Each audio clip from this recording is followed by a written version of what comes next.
We chose it without really knowing how complex it was ever going to be. It seemed, in my mind, quite easy. I think, we'll just make this big puppet, it'll just all work. But then the realisation that it's actually more than just about a puppet for me, more than just about a creature, and it's this whole story connected to it.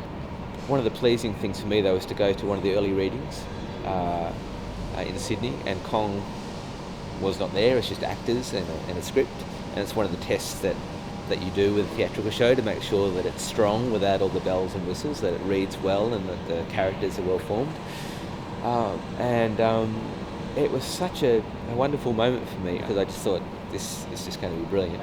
We start with looking at the very physical, real creature. This is a creature that has to carry that interaction between himself and Anne and that emotional story, but at the same time he has to demonstrate power, physical force and fear.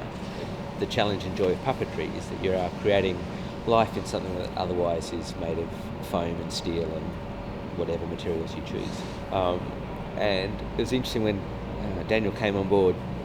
One of the things he said to us was that he didn't want to play with scale. He didn't want to have that cheat of having Kong appear 7 metres tall at one moment and then have him as a guy in a suit the next moment. He said that's a compromise. People have come to see the biggest creature in the world, this amazing creature, and to reduce its size it's a cop-out. We've engaged the whole workshop on building this creature, so our mechanical engineers, our costume makers, our controls engineers in terms of the electronics and computer control. So the final resolution of Kong is a combination of a range of things. Traditional puppetry, a lot of technology, although the technology, I think, we want to hide under the layers. We don't want it to be obvious.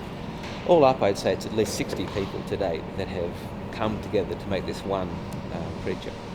It's sort of grown in importance, and now there is sort of this sense of responsibility, not least to Mary and C. Cooper, the original producers of the film, and their estate, and that. But there's a sense of responsibility to all these people that have worked on versions of Kong over 90 years now. That is really exciting.